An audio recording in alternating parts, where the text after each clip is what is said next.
This is the Standert Kreissage RS, and other than the bling lettering, it looks like it could very easily just be another round-tubed alloy bike. Somehow though, Standert has managed to elevate itself to become the brand that seemingly everyone under the age of 30 wants. Asked my younger brother what bike he would choose out of any on the market right now, and I know for a fact that it would be this one. Probably because of Instagram and other reasons that apparently matter. Well, today we have a Standert in the real world, all the way from Berlin in Germany. And we're going to see whether it's all show and no go. Does the Kreissage RS prioritise form over function? Is it bussin'? Is it bougie? Or is it all a load of cap? As you can see, to review a bike like this, you need to rethink your vocabulary. And so today it's bye-bye Oxford Dictionary and hello Gen Z slang. Even if you have no interest in this bike, don't worry, this could well be the most educational bike review that you watch today.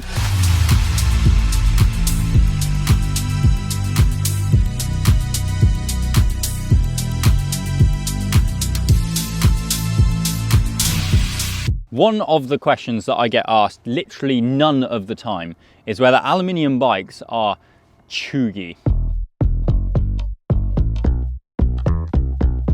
Admittedly, a few years ago, it did look like carbon was the only way to go. But in the last few years, we've tested plenty of alloy bikes that have passed the vibe check. The Specialized Allez Sprint is a bike so good that I bought one. And the Cannondale CAAD13 and Trek Emonda ALR are low-key super bike beaters. Before we go any further, let me spill the tea on the build that we have here.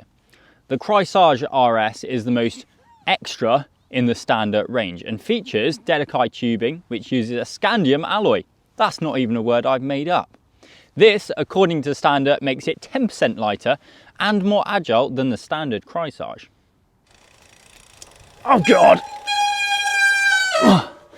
As you can see, the front end features fully integrated cable routing for maximum drip. And as a result, this bike is designed for electronic shifting only.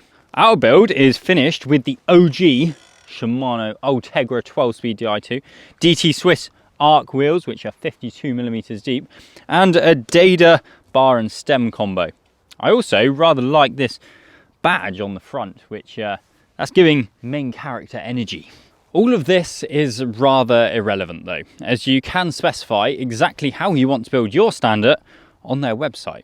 You can, for example, choose which bars you want, which saddle you want, which wheels you want, whether you want to waste some money on an OSPW system, and of course from quite a wide array of TikTok ready colours. This isn't then what some people would call basic. You can customise it until your heart's content, and that means that it's fairly unlikely you'll ever see two of these in one place that are the same. And to me, that's fire. Your next question might be, what does all of this weigh? Well, this setup on the no cap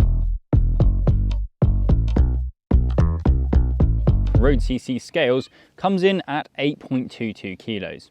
It's no featherweight then, but the 1,360 gram frame means that it's on a par with the Op. So, what is the Kreissage like to live with? It surprised me in quite a few ways. Some good, some bad.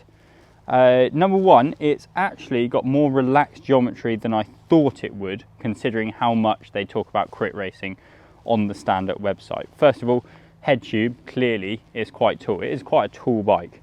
Secondly, the fork and seat tube angles are more relaxed than you might think. What that slightly slacker front end means is that it's quite stable on descent, and it's not just good on a crit circuit. You can actually ride it in the real world too, down a descent, down a slippy descent like we've got in the UK this November. The next thing that you will notice is that it's very stiff. It's not uncomfortable, but it's not an endurance bike. We've used this on some long rides, and on 100 miles or so, you're going to start feeling it. Obviously the Ultegra group set, the DT Swiss wheels, the Vittoria Corsa pro tyres, they all behave themselves exactly as they should. And I think that it's a big positive of a Standert is that you can spec it exactly how you want. If you go on the Canyon website, for example, you get it how it comes, probably with DT Swiss wheels, but maybe with tyres that you wouldn't want. And that's why our test bike comes with sensible width bars, whereas most of the other bikes we test come with ones that, well, they don't fit through doors, that's for sure. So other bits that I like and dislike. I really like this cat on the top tube. That's cool, isn't it? This actually reminds me a bit of a Mason. Now, I know most Masons are made out of steel, and this is an aluminium and scandium bike, but it does in many ways ride like a steel Mason. One thing that I don't like as much is, unlike these pink bits that are nice and flush, this Standert logo sits proud. I'm not too sure about that. It does just look like a sticker's been stuck on and then lacquered over the top of. So to sum up how this Standert rides, I guess it's about as stiff as I expected, which is very.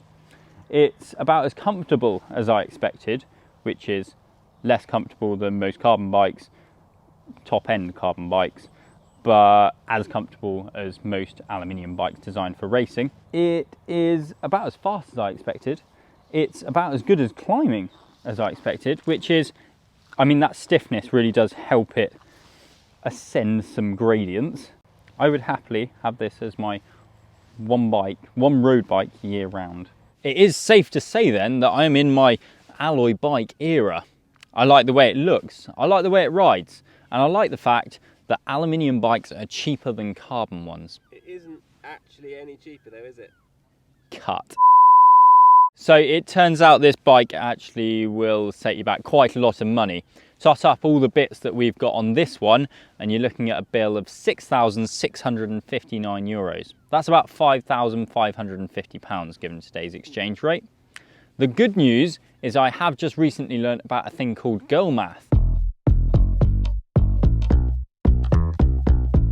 And it turns out that if I buy this bike, I would make about £2,000. How? Well, an Ultegra Di2 equipped Specialized SLA will set you back £8,000. So if you get this one instead, well, it's literally free money. I like Gen Z. In all seriousness though, this is not a cheap bike. It will set you back a lot of bread. Compared to the other alloy bikes mentioned earlier, it is the very definition of bougie. The Allez Sprint with Ultegra Di2 is more likely to cost you £4,000. The Trek ALR doesn't come with Ultegra Di2, but I'm pretty confident that the £1,300 frame set could be built up with similar specs for a lot less. And the same goes for the Cannondale CAAD13. What this is then is an example of what is possible with alloy. Adding scandium is never going to make a bike good value for money. It will give you just a few % more performance and for quite a bit more cost. That's probably why it's usually reserved for MiG fighter jets. Don't get me wrong, this is an extremely capable bike. It's unapologetically fast and stiff and agile. It really is a crit weapon. If I'm being a bit of a Karen, then yes, it could be more comfortable, but this isn't a bike just for Instagram noobs. In fact, it's quite the opposite. Let us know for real what you think of the Standert in the comments below. Are you shook? Are you sheesh? Is it an ick? Give this video a like, LMR and all that. Subscribe to the channel for lots more bike videos where we actually talk like grown-ups, and we'll see you next time. Got it clear?